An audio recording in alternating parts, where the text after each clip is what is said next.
Euzu billahi mineşşeytanirracim. Bismillahirrahmanirrahim. Elhamdülillah ve salatu ve selamu ala Resulillah. Değerli arkadaşlar, İbn Kemal Başa tefsirinden 35. dersimizi yapmak üzere birlikteyiz. Müfessirimizin tam adı Şemsuddin bin Muhammed, Şemsuddin bin Ahmed bin Süleyman bin Kemal Başa Er-Rumi El-Hanefi'dir. Vefatı Hicri 940, miladi 1534. Yavuz Sultan Süleyman'ın Yavuz Sultan Selim'in Şeyhülislam'ıdır. O muhteşem dönemin muhteşem padişahının muhteşem büyük Şeyhülislam'ıdır. Efendim 100'den fazla eseri var. Bu takdim ettiğimiz tefsiri de 9 cilttir. 4000'den fazla sayfadan meydana gelmektedir. İnşallah niyetimiz bu tefsiri sizlerle beraber sonuna kadar müzakere etmek. Sizden de önemli ricam gerek bu derslerimizi, bu tefsire yönelik derslerimizi ve gerekse efendim 40'tan fazla sunduğumuz eserlerin derslerini YouTube kanalımızdan insanlarla paylaşmak, efendim kendiniz ücretsiz olarak abone olmanız, başkalarını abone etmeniz ve böylece efendim bir kişi de olsa, 10 kişi de olsa insanlarımızın iyi yetişmesi, ilahiyatçılarımızın iyi yetişmesine katkı, manevi katkı yapmanız. Efendim bu faaliyetlerin sevabına hepimizin ortak olması.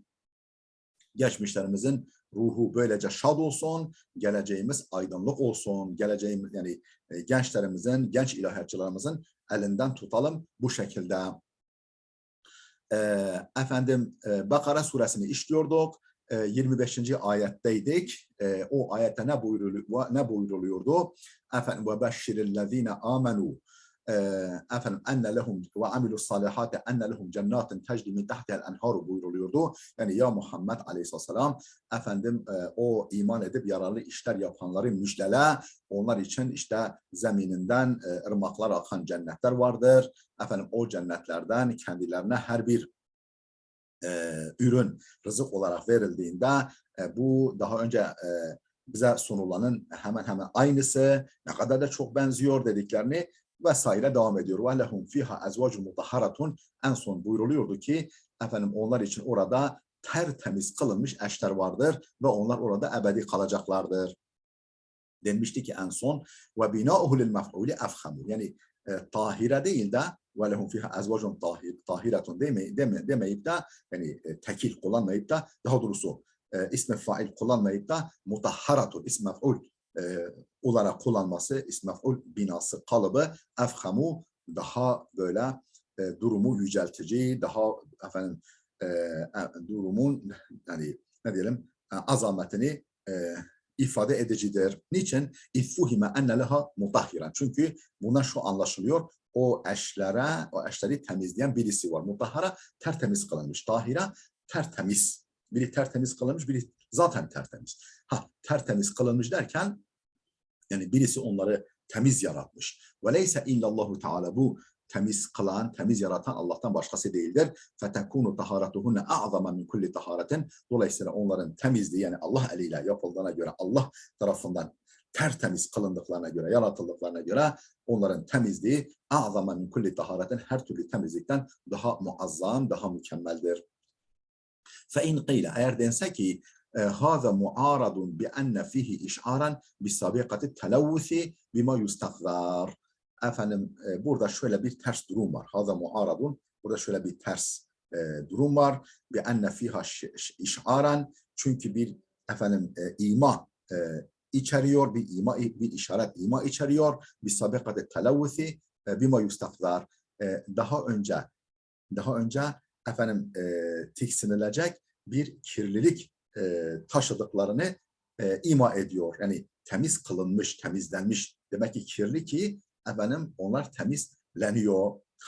Burada böyle bir fihi işaren, fihi yani ima. Burada bir ima var. Neye yönelik? Bir sabikatı televvüz. Yani önceki bir kirliliğe ima vardır. Bima yustaklar. Bu da tiksindirici.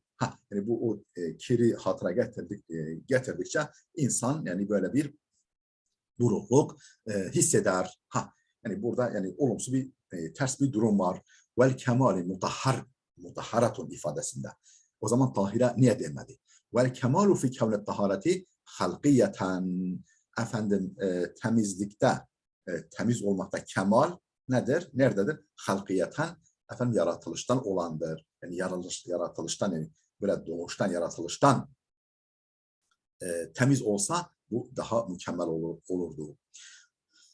Ve bi hilafil bina'il faili. Ama tahireten deseydi efendim böyle bu durum anlaşılmazdı. Böyle bir olumsuz durum olmazdı. Fe inel mutebadile minhu bi ma'unetil makam, efendim bağlamın da yardımıyla bundan bundan ilk akla gelen neydi? En tekune taharatuhunne halkiyeten. Bunların temizliğinin efendim halkı, yani yaratılıştan bir temizlik olduğu akla gelirdi. Yani, tahire denseydi. Biri temiz, biri temizlenmiş, temiz kılınmış. Efendim bu itiraz şöyle diyor, işte tahiretun deseydi belki daha yani böyle o kirli bir geçmişi çağrıştırmazdı. Kulna na'am. Bize dedi ki tamam, evet. Huve kezalik. Tamam öyle. Yani böyle yaklaşım doğru. İlla ennel evvele ercahu. Fakat birincisi daha tercih şayan, yani mutahharatun. Niçin? Likevnihi edhale fil belagati. Çünkü belagata daha çok dahildir. Yani daha çok efendim belagata uygundur. Çünkü belagata daha da uygun, daha çok uygundur. Niçin? Lima fihi min ta'zimil mu'minin وهو المناسب للمقام ورعاية جانب من سبق له الكلام. Burada müminleri tazim vardır. Lima fihi min ta'zimil müminin, müminleri tazim vardır. Ve huve munasibun lil makam. Efendim bu da makama uygundur, bağlama uygundur.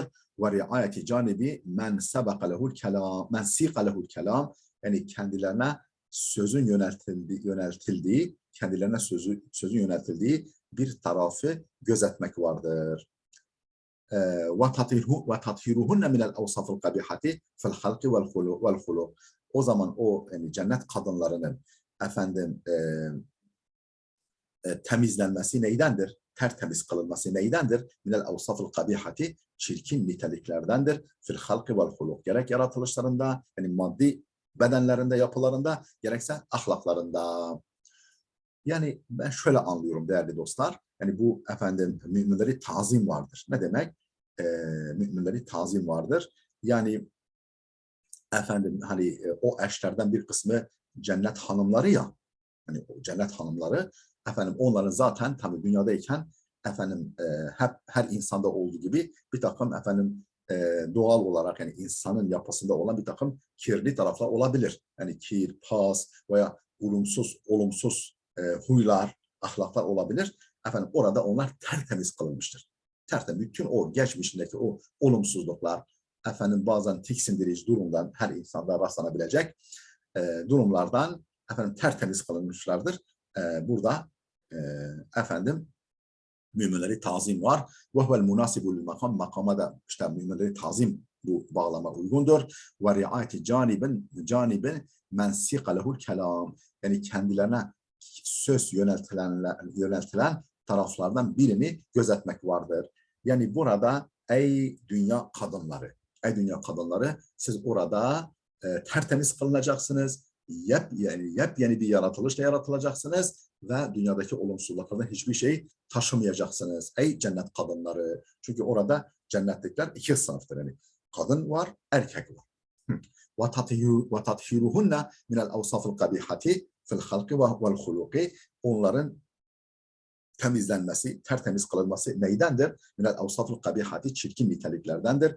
Bu da yaratılışlarında olsun, huylarında olsun. Gerek halkı yani yaratılışta ve huluki gerek ahlakta olsun. Efendim çirkin vasıflardan tertemiz kılınmasıdır buradaki temizlenme. Ama tahire olsaydı böyle olmaz. Zaten temizdirler olurdu. Yani böyle yeniden yepyeni yaratılışla yaratılmış anlamı çağrışmazdı.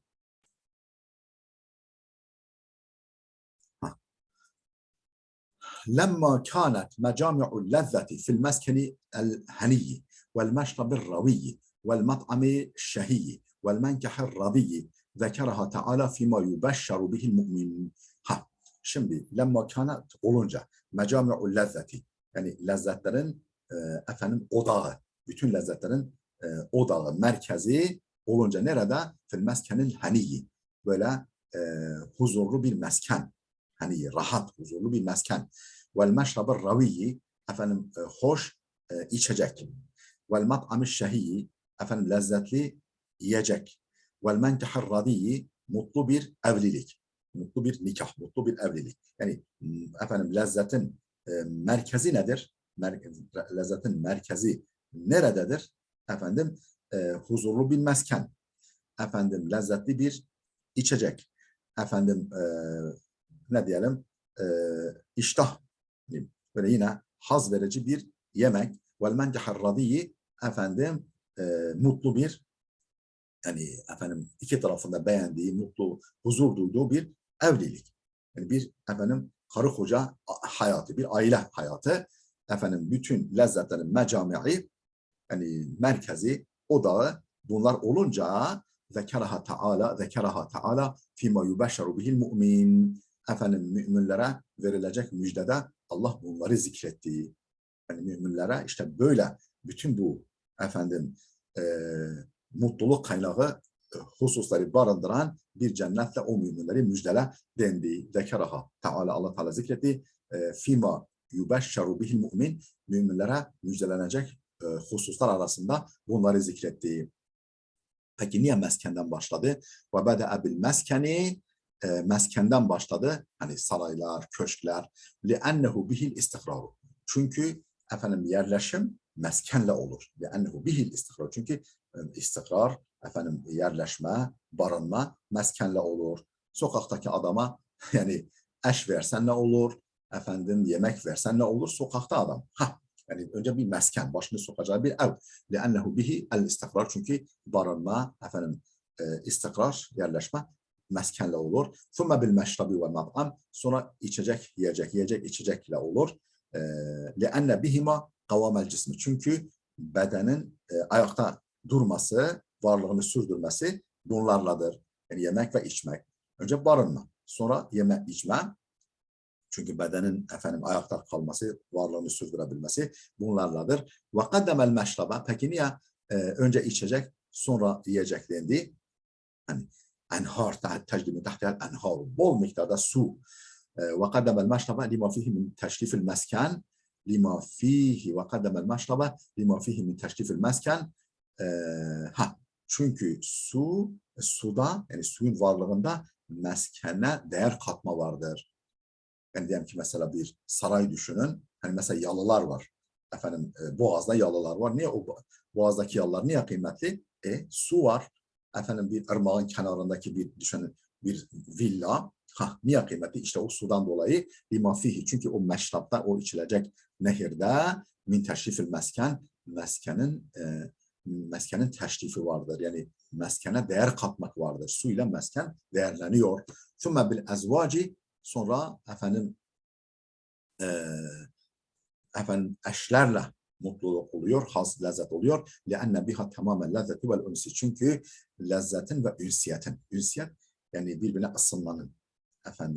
Lezzet ve ünsiyetin yani huzurun, lezzetin tamamlanması eşlerledir. Yani eş olursa yani o mutluluk taçlanır. Bütün bunlardan sonra insan ister ki duygularını paylaşacağı, mutluluklarını paylaşacağı bir eşi olsun. En özel hallerini paylaşacağı bir eşi olsun. Ne derler? Mutluluklar paylaşıldıkça büyür. Mutluluklar paylaşıldıkça büyür, çoğalır. Evet. Yani kalbine karşı bir kalp olsun.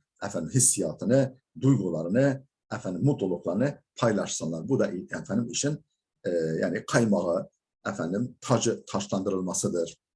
Hani lezzet ve ünsiyetin tamamı bununladır. Yani eşlerledir. وَلَمَّا ذَكَرَ مَجَامِعَ اللَّذَّةِ وَذَٰلِكَ يَنْقُصُ بِخَوْفِ الزَّوَالِ فَنَفَاهُ بِقَوْلِهِ. Şimdi bütün lezzetlerin odağını yani merkezi olan bunları zikredince ki ve zalike yanqusu ki bu azalır bi havfiz zevali. Yokluk korkusuyla yani elden çıkacak korkusuyla bu azalır. Yani insan hani diyelim ki şöyle düşünelim. En güzel bir rüyayı görsek, rüyada kral olsa, efendim bir elimiz bir yağda bir elimiz balda olsa, efendim kuş tüyü yataklarda yatsak, en güzel bahçelerde yaşarsak rüyada ama rüya olduğunu bilirsek ne anladık? O bakınız yani o haz vermez. Çünkü geçici olduğunu biliriz. O geçicilik onu bulandırır. وَلَمَّا ذَكَرَ مَجَامِعَ اللَّذَّةِ lezzetin, hazın efendim merkezi olan hususu, yani hepsini toplayan hususu zikredince ki ve zâlike yanqusu bu azalır, noksanlaşır bir havfi zeval, efendim elden çıkacak korkusuyla noksanlaşır. Yani bulanır böyle, bulanık hale gelir. Fenefahu bi kavlihi, o zevali de ortadan kaldırdı. Bi kavlihi, şu sözüyle o efendim yok olma riskini de ortadan kaldırdı. Efendim vehum fiha, hangi sözde vehum fiha halidun, onlar orada ebedi kalıcıdırlar buyurmakla. El huldu, yani halidunun kökü olan huld, el beka'u daimu lezi la yenkati'u, efendim kesintisi olmayan daimi kalıcılıktır. La yenkati'u, kesiciliği olmayan, kesilmesi söz konusu olmayan daimi kalıcılıktır. Allahu Teala, Allah Teala şöyle buyurmuş: ve ma cealna li beşerin min qablikel hulda efe in mitte fehumul halidun. Yani bu huld kelimesi bu mana geldiğini şu ayetle örneklendiriyor. Ve ma cealna li beşerin min qablikel hulda, biz senden önce hiçbir beşer için ebediyet meydana getirmedik, ölümsüzlük meydana getirmedik. Efe in mitte, yoksa sen öleceksin de fehumul halidun, onlar baki mi kalacaklar? Yoksa sen ölüp de onlar ölümsüz mü kalacaklar? Onlar ebedi mi kalacaklar? Enbiya suresi 34. Ve tufiduhu bit ta'bidi bi kavlihi halidine fiha ebeden. İşte bu efendim ve tufiduhu ve daha doğrusu ve taqiduhu bit ta'bid bi kavlihi halidine fiha ebeden. Yani bu halidine fiha'nın ebeden ile takyidi, yani orada ebedi orada kalıcıdırlar, sonsuza değin. Ebeden sonsuza değin. Orada kalıcıdırlar ebeden. Yani ebediyete kadar sonsuza değin. İşte o ebeden sonsuza değinle takyit edilmesi, yani kayıtlanması yakta'u tecavüze, mecaz ihtimalini kesiyor. Yani halidine fiha, çünkü bazen çok uzun süre kalma anlamında da kullanılabiliyor. Ama ebeden olunca sonsuza değil. Yani burada mecaz yok, burada hakikat var. Yani sonsuza kadar orada kalacaklar gerçekten. Bu yakta'u tecavüze, tecavüz yani mecaz ihtimalini kesiyor, bertaraf ediyor. Fe inne isti'malehu fi's-sebatil medid, çünkü halidinenin, yani huldun efendim uzun zaman kalmak konusunda kullanımı, yani huldun yani halidinenin efendim uzun zaman kalma anlamında kullanımı ve in lem yedum, her ne kadar sonsuz değilse de uzun süre kalmak için kullanımı mutearifun şai'un, bilinmekte ve yaygındır. Bilinmektedir ve yaygındır. Yani bazen efendim çok uzun zaman kalmak için de kullanılabiliyor. Elhamdülillah 25. ayet bitti. 26. ayete geldik. Estaizu billah. İnnallâhe la yestahyi en yadribe meselen ma ba'udaten fema fevkaha.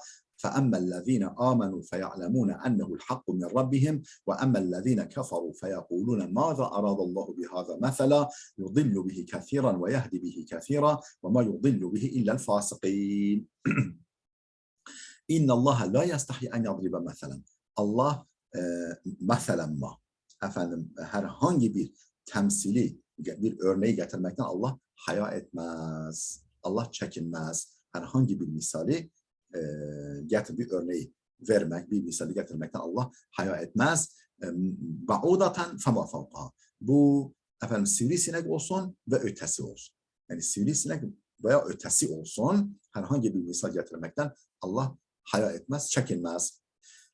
Efendim fe'emmellezine amenu, iman edenlere gelince fe'ya'lemune ennehu'l hakku min rabbihim, bunun Rablarından bir hak olduğunu, Rablarından gelen hak olduğunu bilirler. Yani sivrisineği örnek vermişse veya örümceği örnek vermişse veya arıyı örnek vermişse bunda bir hikmet vardır. Buna alacak derse bakalım derler.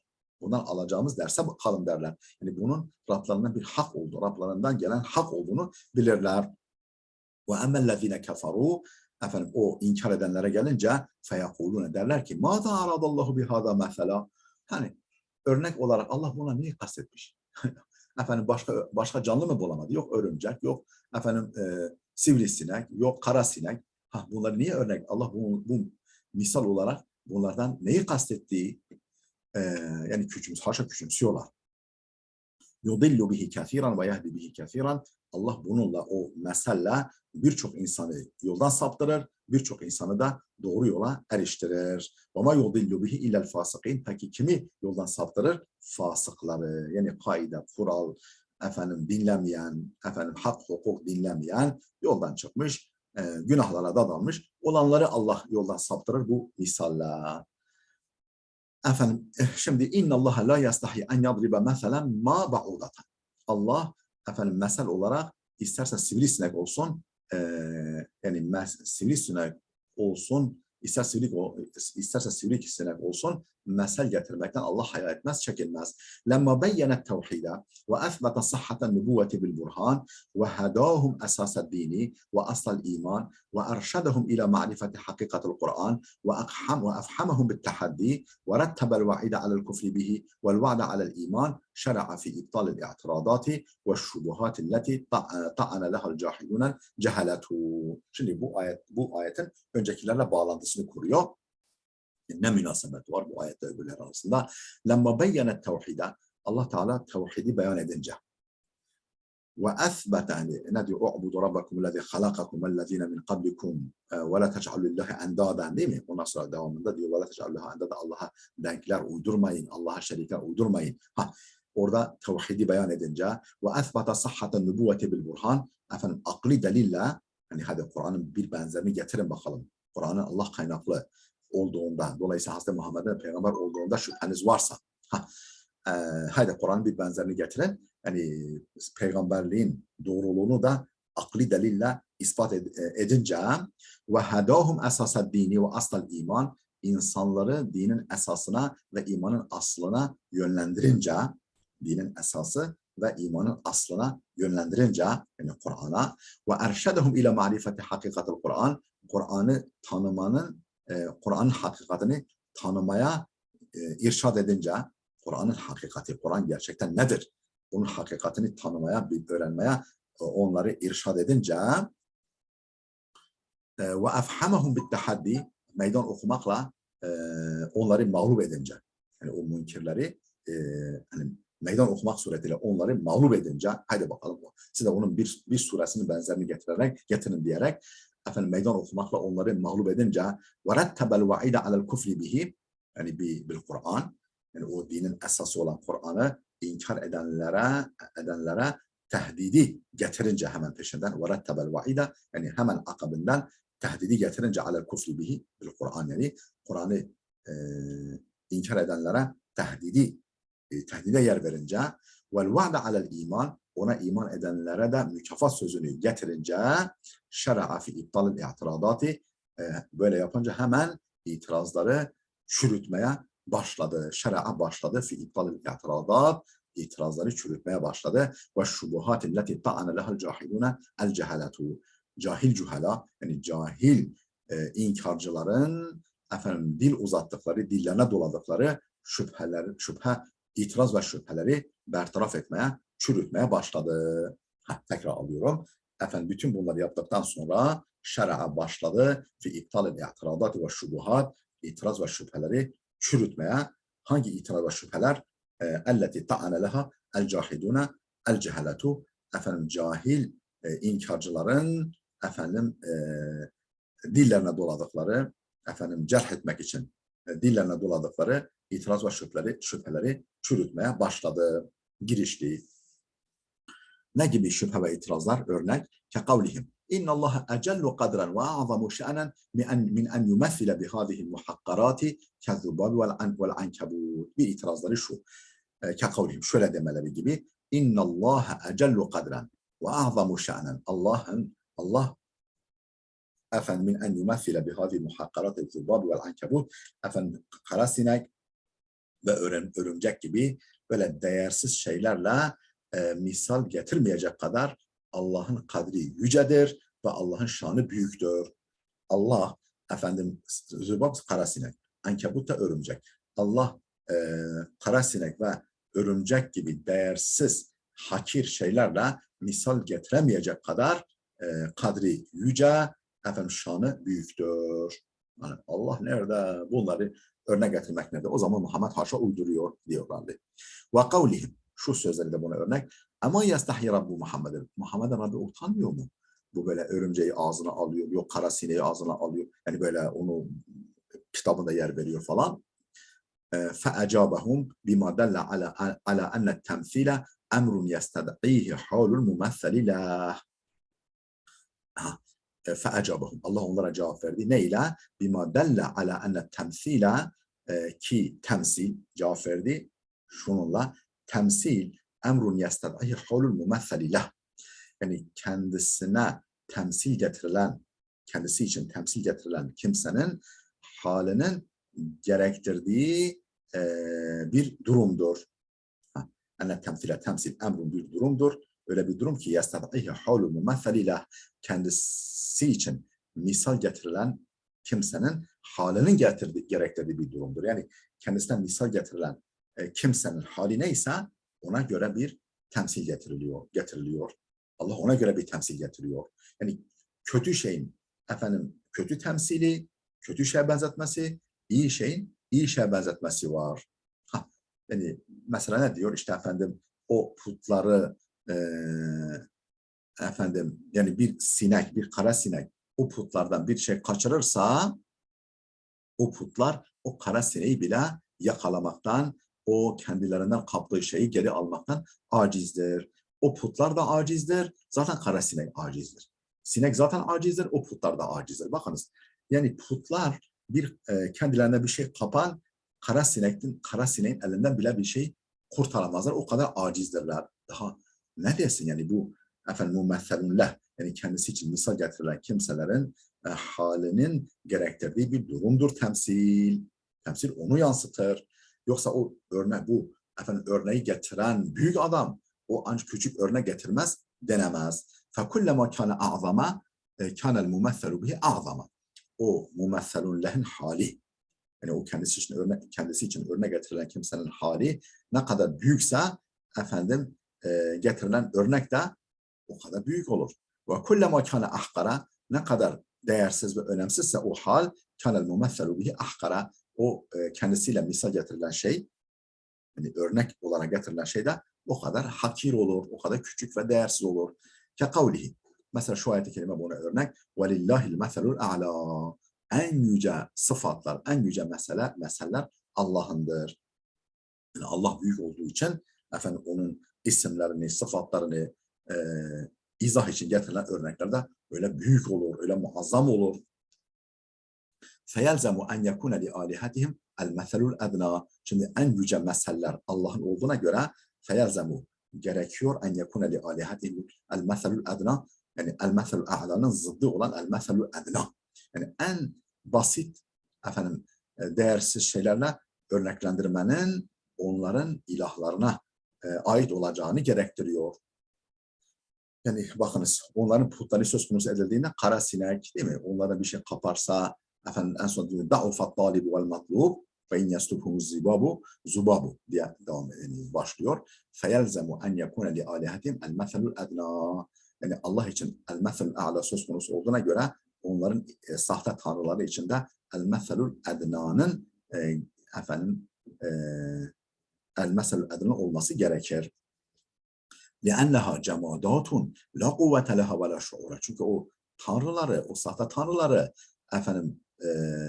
ne kuvvet ne şuura sahip cansız varlıklardır. Yani kuvvette taşımayan, şuur da taşımayan cansız varlıklardır. Cemaat cansız varlıklardır. La kuvvete leha, ne kuvvetleri var ve la şuura ne de şuurları var. İzil garadu minet temsil tasvirul ma'kuli bi suratil mahsus. Çünkü temsilden amaç, örnek getirmekten amaç soyutu somut suretinde canlandırmaktır. Soyut olan bir şeyi, yani makul soyut demek, mahsus da maddi demek, yani somut. makulu yani soyutu, soyut bir şeyi somut bir tabloyla canlandırmaktır. Budur. Ve takrirul ma'na daha nedir? Yani temsilin diğer bir amacı ve takrirul ma'na el muradi fil nefs kastedilen manayı ruha yerleştirmektir. Akla yerleştirmektir. Ve takrirul ma'na el muradi fil nefs. Efendim o murat, o kastedilen manayı takrirdir, yerleştirmektir. Fil nefsi ruhta, akılda, zihine yerleştirmektir, nakşetmektir. Ve la yu'aridul akla fil ma'na'l ma'kuleti illa'l vehmu. Efendim makul yani soyut manalar konusunda akla itiraz eden ancak vehimdir. Yani vehim. Yani ne diyeyim işte hayal, hayaldir. Yani aklı makul manalar konusunda akla ne itiraz edebilir? Vehim. Yani akıl aslında soyut şeyleri düşünebiliyor ama vehim e, anlamazlıktan geliyor ve anlamıyor. İşte gerçeğini aklın kavradığı o soyut gerçeği vehme de kabul ettirmeye yarar temsil. Yani o durumda vehim de itiraz edemez. Ve la yu'aridul akla. Akla itiraz etmez. Fil me'alil ma'kuleti o makul yani o soyut manalar konusunda akla itiraz etmez. İllel vehmu ancak vehim itiraz eder. Limeylihi ilel hissi. Çünkü vehmin maddiyata meyli vardır. His yani maddi şeylere, somut şeylere meyli vardır. Ve imtina'i idrakihi el maaniyel kulliyete efendim külli maaniyi yani külli olan soyut şeyleri idrak etmekten imtina eder, yanaşmaz. Böyle buna meyli vardır. Yani külli, tümel efendim soyut hususları, gerçekleri kavramaktan imtina etmeye meyli vardır. Yani yanaşmamaya meyli vardır vehmin.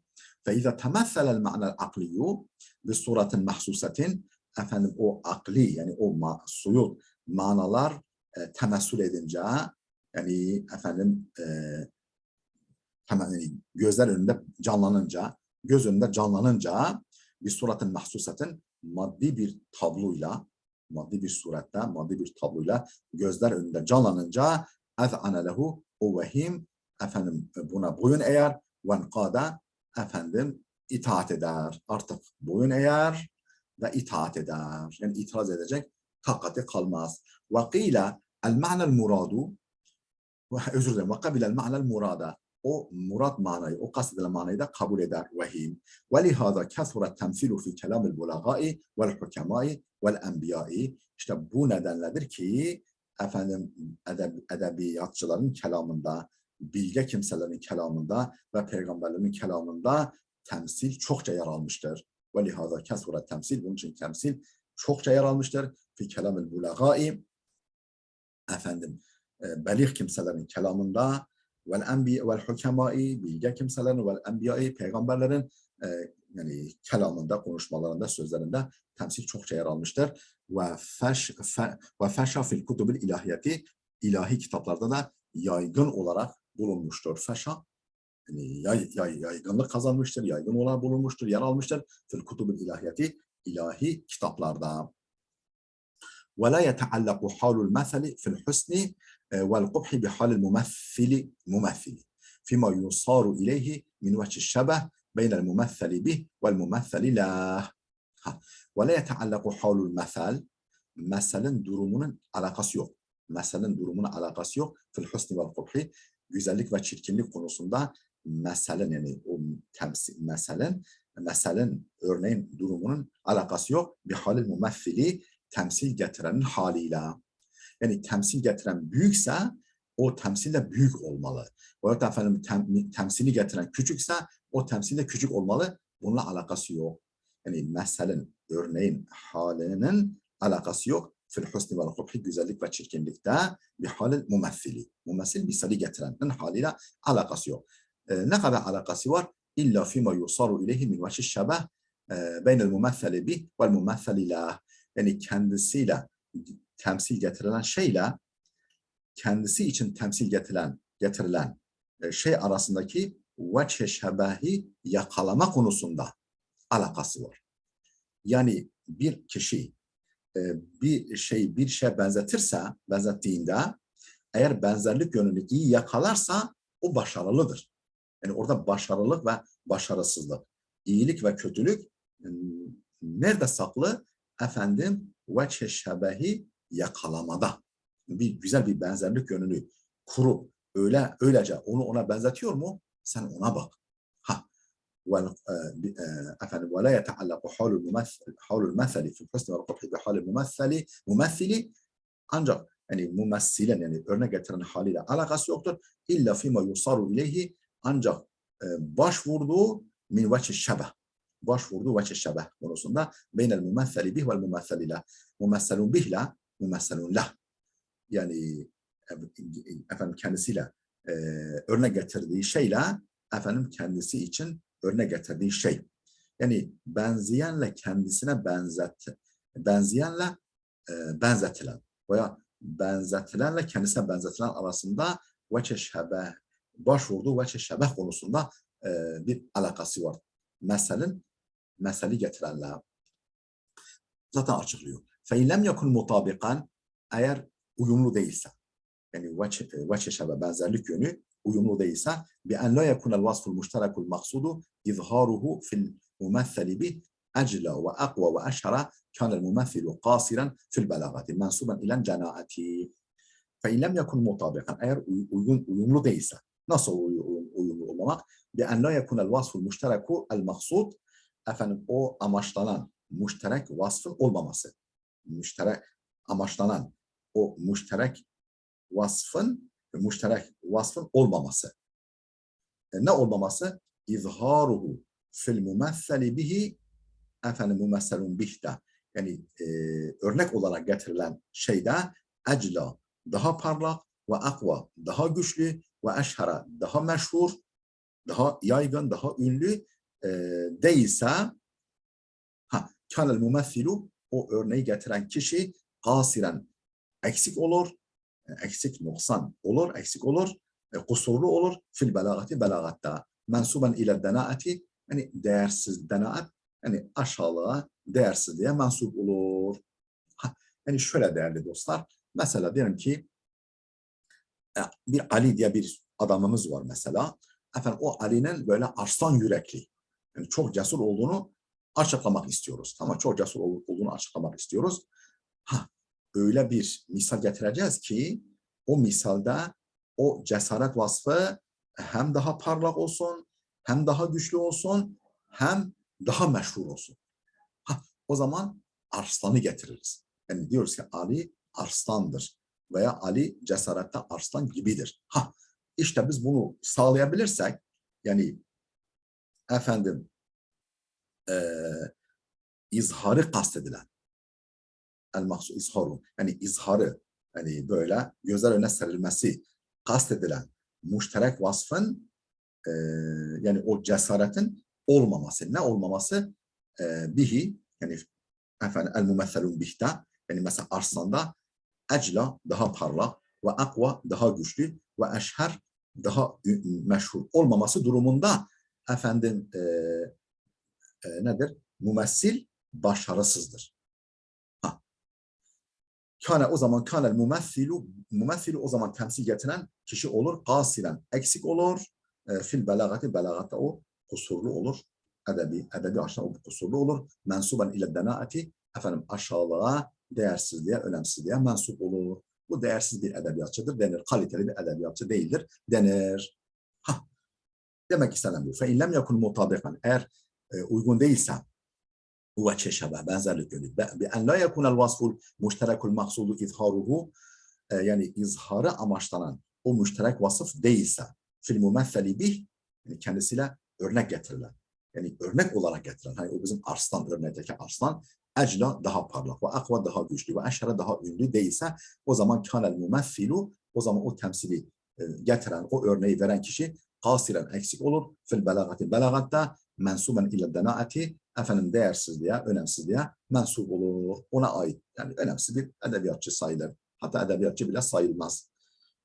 Ve izâ kâne mutabikan eğer mutabıksa yani böyle tam örtüşüyorsa o cesaret Ali değil mi? Bayağı efendim ay yüzlü güzel, ay yüzlü sevgili. Ha, efendim vay efendim ki balkonda beliren dolunay. Balkonda sevgilisi balkona çıktı. Ha, balkonda beliren dolunay. Ha, yani böyle eğer o dolunayın güzelliğiyle, o dolunayın yüzünün parlaklığıyla, sevgilinin yüzünün parlaklığı mutabıksa, uygunsa ve o parlaklık e, efendim benzetilende, yani kendisine benzetilende, yani ayda daha parlak, daha açık, daha güçlü ve daha meşhursa efendim yani bu şekilde mutabıksa ve inkâne mutabıksa, eğer mutabıksa, uygunsa ve enkânel ma'nel muradu ifhamuhu fil mumesseli bihi, yani fehmettirilmesi, yani anlatılması istenen mana olursa, ne olursa fil mumesseli bih, yani getirilen örnekte, örnek olarak getirilende eblağa, daha belir, daha çok ve etemme, ve daha mükemmel, daha tamam, daha eksiksiz ve ekmele, daha mükemmel ve ama daha yaygın ise o yani anlatılmak istenen o vasıf müşebbehun bihte daha eblah, daha fazla, daha eksiksiz, daha mükemmel ve daha yaygınsa kânel mumeffilu, o temsili getiren kişi ecelle, daha yüce, ecelle kadren, kadri daha yüce ve a'la şa'nen, şanı daha büyük, şanı daha yüksek, kadri daha yüce olur. Yani burada efendim örneği getiren kişi ne konuda başarılı ve başarısız sayılır? Veçhe şebehi, yakalamada ve muşebbehle muşebbehun bir arasında uyum içerisinde onu sunmada. Başarı ve başarısız bunda saklıdır. Yoksa şunu örnek getirdi, bunu örnek getirdi. Mesela Allah efendim bazı kimseler için köpeği örnek getiriyor. Onlar veya efendim o kitabı, yani semavi kitabı, Tavrat'ı önce üstlenip, yani o ilmi üstlenip, yüklenip sonra da onun gereğini yapmayan Yahudi alimlerini Allah neye benzetiyor? Eşek yüklü kitap yüklü eşeklere benzetiyor. Ya o Allah'ın bu eşeklerine alıveremediği var denmez. Veya Lokman Aleyhisselam oğluna nasihat ederken Kur'an'da efendim oğlum sesini çok yükseltme, efendim seslerin en çirkini eşeklerin sesidir. Yani Allah'ın eşeklerine, yani Allah niye bu örneği alıntılıyor ve sunuyor denmemesi lazım. Önemli olan yani böyle muşebbehle muşebbehun arasındaki veçhe şebehi başarılı bir şekilde ve uyumlu bir şekilde yakalayıp sunmadadır. Başarı ve başarısızlık bunda saklıdır. Bunda saklıdır. Efendim ve lihada, işte bundan dolayı kâne temsilullahi teâlâ âlihetehum bil ba'udati fema fevkaha fil ma'nel mumesseli lehu minel hakareti. Ve lihada, işte bundan dolayı kâne temsilullahi teâlâ âlihetehum bil ba'udati, Allah'ın onların sahte tanrılarını benzetmesi, benzetmesi ne konuda ve lihada kâne temsilullahi teâlâ âlihetehum bil ba'udati fema fevkaha, yani sivrisinek ve daha küçüğü, daha ötesi, yani küçüklükte ötesi olan şeye onların sahte tanrılarını benzetmesi fil mana bakımından daha öte. Yani o hakaret, değersizlik, küçüklük bakımından daha öte olan, yani sivrisineğe ve mana bakımından, yani o vasıf bakımından daha öte olan bir şeye benzetmesi el mumesseli lehu minel hakara fema fevkaha fil mana el mumesseli lehu minel hakara, yani örnek getirilen, yani değersizlik bakımından, önemsizlik bakımından örnek getirilen mana konusunda daha ötesini, yani sivrisineği ve efendim kendisiyle örnek getirilen efendim hakaret fil ma'nel mumesseli lehu minel hakara, yani kendisi için örnek getirilen mana ki değersizliktir. Bu konuda sivrisinek ve daha ötesiyle tanrılarını örneklendirmesi ma huve ahkaru minhu kecenahiha ve muhiha. Peki nedir o daha ötesi? Ma huve ahkaru minha. O sivrisinekten de daha değersiz. Mesela gibi kecenahiha, kanadı gibi, ve muhiha, beyni gibi. Yani sende sinek beyni gibi beyin yok mesela. Beyin yok denir mesela. Veya sivrisinek gibi beyin yok sende. Veya efendim balık hafızası. Balığın hafızası, balığın hafızasıdır. Yani daha ötesi balık ve hafızası veya sivrisinek ve beyni veyahut efendim veya kanadı. Ma huve ahkaru minha kecenahiha ve muhiha. Efendim onun kanadı ve daha ötesi ne? İşte kanadı, daha yani hakarette, değersizlikte ötesi kanadı ve beynidir. Bununla örnek getirmesi ve kemakıyla nitekim şöyle deniyor. Akallu min la şey. Yani e, la şeyden de daha azdır. La şey yani hiçbir şeyden de daha düşüktür. Yani bir şey de zaten bir şey. Hiçbir şey adı üzerinde ondan da daha değersizdir. Mesela akallu min la şey. La şeyden de daha küçüktür, daha azdır. Fi gayetil bu yani ve lihaza kâne yani tabure bağlıyor. Efendim Allah Teala'nın işte onların ilahlarını şöyle şeylere benzetmesi fi gayetil husni vel cezala son derece güzelliğin zirvesinde ve cezaletin yani kuvvetli üslubun cezalet yani güzel parlak üslubun zirvesindedir. Üslub parlaklığının zirvesindedir. Ve nihayetel fasahati vel belagati fasahat ve belagatın efendim doruğundadır. Nihayetinde doruğundadır. Yani nihayet derecede fasih ve beligdir. Kema takulu. Şöyle demen gibi, tıpkı şöyle demen gibi fulanun akallu kadran minel kelbi. Falan köpekten de daha değersiz. Feyekulu sahibuke ve fevka zalik. Mesela arkadaşlarım ne der? Daha da ötesi. Ve fevka zalik. Bundan da ötesi. Sen diyorsun ki köpekten de daha değersizdir. O diyor ki karşındaki hayır. Efendim köpeğe hakaret etme. Köpekten de ötesi. Yani bunu köpeğe benzetme. Köpeğe hakaret ediyoruz ya Türkçemizde. Daha da ötesi. Yani köpekten de daha aşağı. Ey fi kıllatil kadr. Yani değer azlığında, değersizlikte. Değer azlığı yani değersizlikte daha da ötesi. Sen az bile söyledin denir. Ve kad ca'a fil İncili temthilu gilli sadri bin nehale ve muaradati sufahai bi itharati zenabir. Ve fi kelamil Arab asradu min ceradin ve esma'u min kuradin. Şimdi örnek getiriyor. Mesela kad ca'a fil İncil. İncil'de yer almış. Temthilu gilli sadri efendim sinedeki kin. Sinedeki kin, gil, kin, sinedeki kalpteki kin benzetilmiş. Benzetilmesi yer almış. Neye? Bin nuhaleti efendim tortuya. Hani var ya içinde ona karşı bir tortu var. Bir burukluk var diyoruz ya tortu. Hani tortu hani bu efendim bu olay falan şey elenirken bu hatta bir şey diyelim ki dökün içine tortu kalıyor. Bir tortuya benzetilmesi. Benzetilmesi İncil'de yer almış. Ve muaradat-ı sufahai efendim akılsız kimselere ilişmek bir itharat-ı zenabir efendim eşek arasına çomak sokmaya. İtharat-ı zenabir zembur kara şeydir. Eşek arası efendim eşek arasını tahrik etmeye. Eşek arasının yuvasına çomak sokmaya ya benzetilmesi yer almış İncil'de. Yani cahille böyle cahile bulaştığın zaman ne yapmış oluyorsun? Efendim eşek arılarının yuvasına çomak sokuyorsun. Onları başına musallat ediyorsun.